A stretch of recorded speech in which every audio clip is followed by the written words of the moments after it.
인류 역사상 가장 막대한 비용이 투입된 아주 완벽하게 설계된 방을 하나 머릿속에 그려보시겠어요? 네, 아주 흥미로운 상상이네요. 사방의 벽이랑 바닥, 그리고 천장이 모두 최고급 순금으로 덮여 있습니다. 심지어 벽면을 단단하게 고정하기 위해 안으로 박아 넣은 겉으로는 절대 보이지 않는 내부의 못주차 전부 순금으로 만들어졌죠. 와, 그야말로 상상을 초월하는 자원이 들어갔군요. 그렇죠. 그런데 만약 이렇게 막대한 자원이 투입된 이토록 화려한 공간이 애초부터 단 하나의 창문도 없이 완벽하게 칠흑 같은 어둠 속에 잠기도록 설계되었다고 한다면 어떨까요? 직관적으로는 전혀 이해가 가지 않는 설계입니다. 시각적인 화려함에 극치를 만들어 놓고 정작 그것을 볼 수 없게 빛을 완전히 차단해 버리다니요. 그러니까요. 약간 모순적이잖아요. 맞습니다. 이건 엄청난 자원의 낭비이거나 아니면 우리가 아직 해독하지 못한 아주 깊은 건축적 의도가 숨어 있다고 밖에는 볼 수 없죠. 바로 그 지점이 오늘 저희가 파헤칠 핵심 미스터리입니다. 오늘의 깊이 있는 탐구에 함께해 주시는 청취자님 진심으로 환영합니다. 네, 환영합니다. 오늘 주제가 정말 기대되네요. 오늘 저희가 낱낱이 뜯어볼 자료는요. 고대 건축의 압도적인 스케일과 그 기괴할 정도의 완벽주의를 담고 있는 텍스트입니다. 바로 솔로몬의 성전 건축에 대한 기록인 역대하 3장인데요. 역대하 3장이군요. 아주 유명한 기록이죠. 네, 맞습니다. 오늘은 종교적인 렌즈는 잠시 내려놓고 아주 냉철하고 집요한 한편의 건축 대장으로서 이 텍스트를 철저하게 해체해 볼 텐데요. 기록을 펴자마자 텍스트는 아주 단호한 문장으로 이 프로젝트의 시작을 알립니다. 어떤 문장인가요? 솔로몬이 왕위에 나아간 지 4년 2월 초일에 건축하기를 시작하였더라. 이렇게 나오거든요. 날짜가 아주 구체적이네요. 사실 고대 문헌에서 이렇게 연, 월, 일을 칼같이 명시하는 경우는 그 의도가 아주 명확합니다. 오, 어떤 의도인가요? 불확실하고 모호한 신화 속의 이야기가 아니라 아주 명확한 역사적 시간표 위에서 이 거대한 작업이 실제적으로 작동했다는 선언이죠. 그러니까 팩트라는 거네요. 그렇죠. 통치 4년 2월 2일이라는 구체적인 날짜는 이 건축물이 세워짐으로써 이전과는 완전히 다른 새로운 시대가 열렸음을 텍스트 자체가 강렬하게 증명하고 있는 겁니다. 이야, 시작부터 스케일이 남다르네요. 그렇다면 이 위대한 랜드마크를 어디에 세울 것인가, 그 터를 접는 것부터가 아주 흥미롭습니다. 텍스트는 이 성전이 세워진 장소가 예루살렘 모리아 산이라고 밝힙니다. 네, 모리아산 아주 상징적인 장소죠. 네, 솔로몬의 아버지인 다윗에게 여호와가 나타나신 곳이라고 하죠. 그런데 제 머릿속에 큰 물음표가 하나 떠올랐습니다. 어떤 물음표인가요? 자, 청취자님, 이 부분을 자세히 살펴볼까요? 이 터의 원래 용도가 여부스 사람 오르난의 타작마당이라고 굳이 명시하고 있어요. 네, 타작마당이라고 기록되어 있죠. 타작마당이라고 하면 곡식을 철고 먼지가 펄펄 날리는 땀 냄새가 진동하는 아주 노동 집약적인 농업 공간이잖아요. 그렇죠. 아주 치열한 일상의 현장이죠. 가장 거룩하고 나중에 수백 달란트의 황금을 쏟아부을 이토록 초월적인 성전의 기초가 왜 하필 이렇게 지극히 일상적이고 투박한 흙먼지 달리는 터 위에서 시작되었다는 사실이 놀랍지 않나요? 건축이 공간의 성격을 어떻게 뒤바꾸는지를 보여주는 아주 극적인 장치입니다. 성전이라는 가장 신성하고 초월적인 공간이 인간의 가장 밑바닥, 생존을 책임지는 노동의 공간 위에 덮어 씌워지는 것이죠. 와, 속된 것과 거룩한 것의 충돌이네요. 맞습니다. 거대한 충돌이자 융합입니다.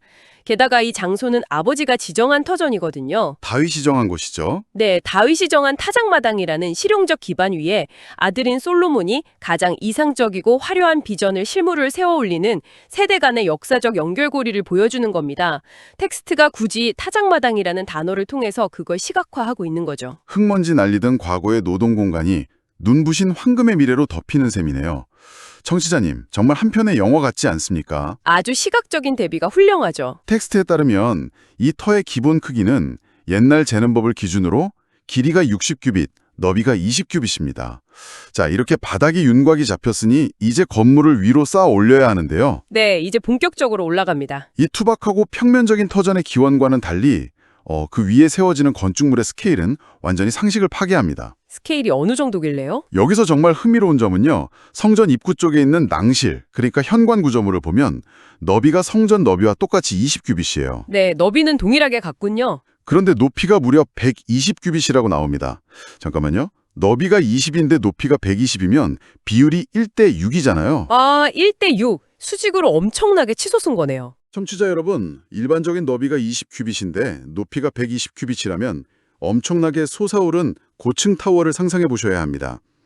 이건 웅장한 입구라기보다는 기용적으로 뾰족하게 솟아오른 거대한 굴뚝에 가깝지 않나요? 시각적으로 너무 불균형하고 기괴해 보입니다. 현대의 실용적인 건축 비율이나 안정감을 기준으로 보면 분명 이상한 구조가 맞습니다. 하지만 이것을 더 큰 관점과 연결해 보면요. 어떤 관점인가요? 이 건축물의 목적은 사람들에게 편안함이나 안락함을 주는 것이 절대 아닙니다. 오히려 정반대죠. 20큐빗의 좁은 폭에 120큐빗의 아득한 높이가 만들어내는 가파른 상승감은 극단적인 수직적 스케일을 통한 심리적 압도를 의도한 것입니다. 아, 일부러 기를 죽이는 거군요. 정확합니다. 그 거대한 입구 앞에 선 인간은 무의식적으로 고개를 완전히 뒤로 젖혀 하늘을 올려다볼 수밖에 없습니다. 시선을 강제로 끌어올려 스스로의 작고 초라함을 느끼게 만드는 아주 공격적이고 정교한 건축적 장치인 셈입니다. 완전히 귀가 질리게 만드는 설계네요. 게다가 그 내부를 순금으로 도배를 했다고요? 네, 금이 엄청나게 들어갔죠. 고개를 젖히고 올려다본 그 아득한 120큐빗 타워의 내부조차 온통 순금입니다. 그리고 그 압도감을 안고 대전, 즉 메인홀로 걸어 들어가면 천장은 잣나무로 만들고 그 위에 또 순금을 입혔습니다. 계속 금이 등장하네요. 네, 종려나무와 사슬 형상이 새겨져 있고 보석들이 사방에서 화려하게 빛을 뿜어내죠. 그런데 이 화려함을 묘사하면서 텍스트가 콕 집어서 그 금은 바로아임 금이며 라고 특정 산지나 불인들을 굳이 언급합니다. 아, 바로아임 금이라고 명시했군요. 고대 기록에서 이렇게 자재의 출처를 강조하는 게 특별한 의미가 있나요? 일종의 극단적인 과시이자 가치의 증명이라고 볼 수 있습니다. 단순히 금을 많이 썼다고 두루뭉술하게 넘어가는 것이 아니라 당대 최고의 희소성과 순도를 자랑하던 특정 산지를 명명한 것이죠. 아, 요즘 명품 브랜드 언급하는 거랑 비슷하네요. 맞아요. 현대 건축에서 최고급 인테리어를 설명할 때 이 바닥재는 이탈리아 카라라산 천연 대리석만 고집했습니다라고 선포하듯이요. 이 건축물에 투입된 재료가 당대 인류가 구할 수 있는 가장 특별한 등급이었음을 기록으로 영구히 박제하고 있는 겁니다. 그렇군요. 그런데 저는 텍스트를 보면서 입혔다 라는 묘사 방식이 더 소름 돋았습니다. 입혔다라는 표현이요? 어떤 부분에서요? 눈에 잘 띄는 널찍하고 평평한 벽면만 황금으로 칠한 게 아니더라고요.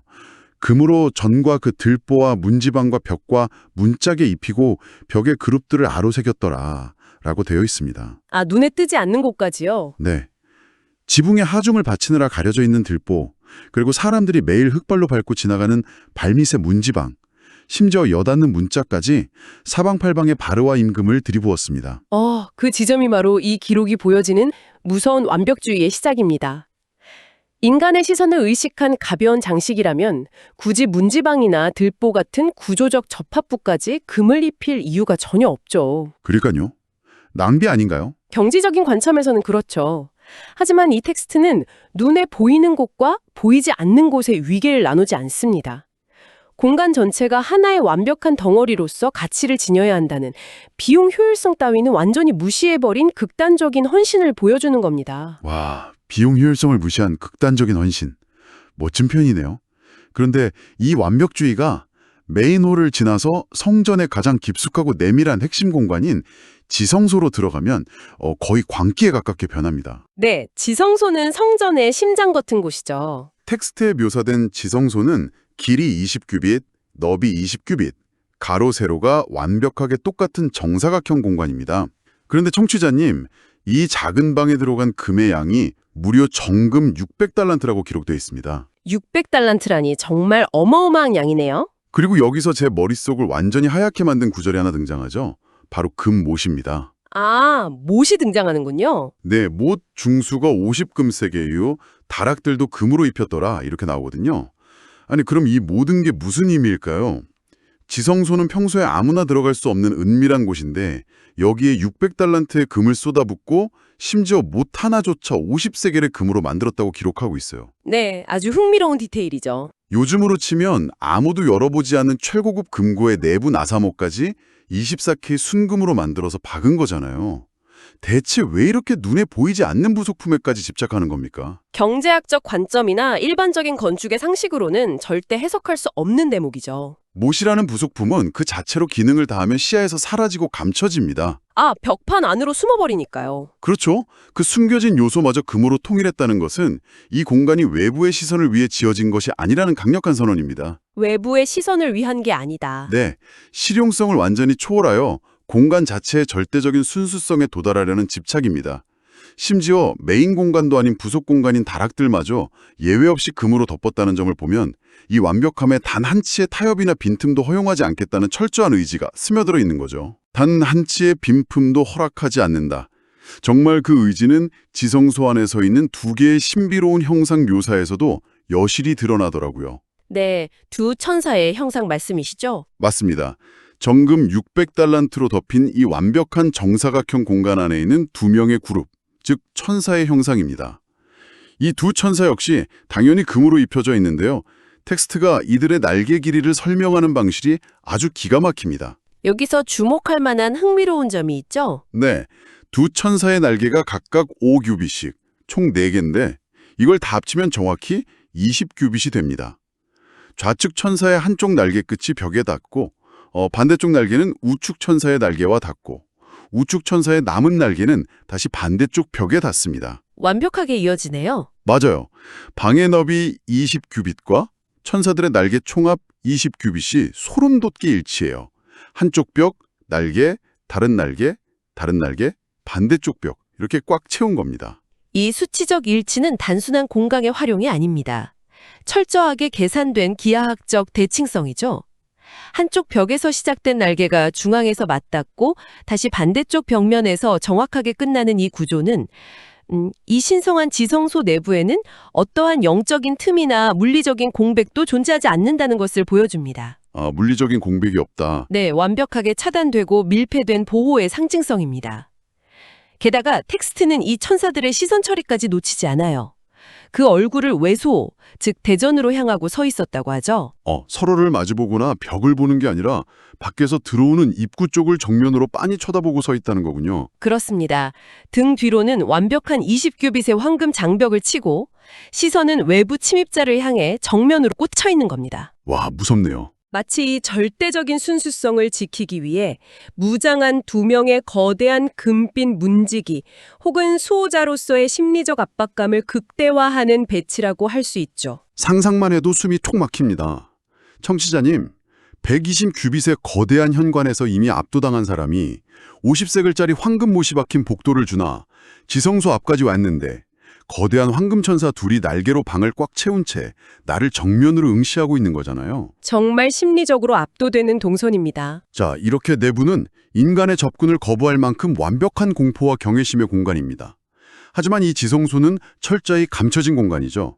그렇다면 이 내부의 절대적이고 단단한 완벽함을 밖에서는 어떻게 표현했을까요? 이제 경계를 짓는 장치가 나올 차례군요. 네, 텍스트는 이 거룩한 공간의 경계를 짓는 장치로 성전 내부에서 외부로 시선을 옮겨갑니다. 바로 휘장이 등장하죠. 사실 그 전환점이 아주 극적입니다. 이제껏 텍스트는 금, 보석, 잣나무처럼 아주 단단하고 영구적이며 변하지 않는 물질들만 나열해 왔습니다. 다 딱딱한 것들이었죠. 맞아요. 그런데 지성소의 입구를 가로막는 결정적인 경계선에는 부드럽고 유연하게 움직이는 직물을 배치했습니다. 텍스트 묘사가 아주 화려합니다. 청색, 자색, 홍색 실과 고운 배로 문장을 짓고 그 위에 그룹의 형상을 수놓았더라. 이렇게 기록되어 있거든요. 차갑고 눈부신 황금의 공간 속에서 청색, 자색, 홍색이라는 아주 선명하고 역동적인 색감의 천이 등장하는 거죠. 시각적인 온도가 완전히 달라지네요. 게다가 바람에 살랑거리며 흔들릴 그 부드러운 직물 위에 아까 방 안에서 정면을 응시하던 천사들의 형상이 수놓아져 있어요. 단단한 황금 조각상이었던 천사들이 이제는 휘장 위에서 일렁이며 살아 움직이는 듯한 착각을 줬을 것 같습니다. 영구적인 물질인 황금과 유한하고 부드러운 물질인 휘장의 강렬한 질감 대비를 보여주는 거죠. 하지만 그 화려한 색감 이면에 숨겨진 휘장의 본질적인 기능은 결국 통제와 차단입니다. 아, 못 들어가게 막는 거군요. 네, 아무나 이 부드러운 천을 걷어내고 들어갈 수 없다는 가장 부드러운 소재로 만든 가장 강력한 시각적 경고문인 셈이죠. 부드러운 경고문이라 참 역설적이네요. 그리고 성전의 내부에서 외부로 완전히 빠져나오면 이 건축 텍스트의 클라이맥스를 장식하는 거대한 두 구조물이 우리를 막아섭니다. 드디어 그 기둥들이 나오는군요. 바로 성전 앞을 지키는 두 개의 거대한 기둥입니다. 기로에 따르면 이 기둥은 높이가 35규빗이고 꼭대기 머리 장식이 5규빗입니다. 합쳐서 40규빗의 어마어마한 높이입니다. 외부에서도 확실히 눈에 띄는 랜드마크 역할을 했겠네요. 그렇죠. 게다가 이 기둥머리에는 사슬이 둘러져 있고 그 사슬에 성류 형상을 만들어 달았는데 무려 그 개수가 1000개입니다. 청취자님, 차가운 금속이나 돌기둥에 생명력을 상징하는 붉고 알알이 꽉 찬 성류 장식을 1000개나 달아놓았다고 상상해보세요. 확실히 묘한 조합이죠? 네. 단단하고 무기질적인 건축용 기둥 위에 살아있는 유기적인 생명체를 얹어놓은 듯한 아주 기묘한 디자인입니다. 그 시각적인 이질감은요, 바로 다음 구절을 위한 완벽한 복선이 됩니다. 이 아주 중요한 질문을 던지게 하거든요.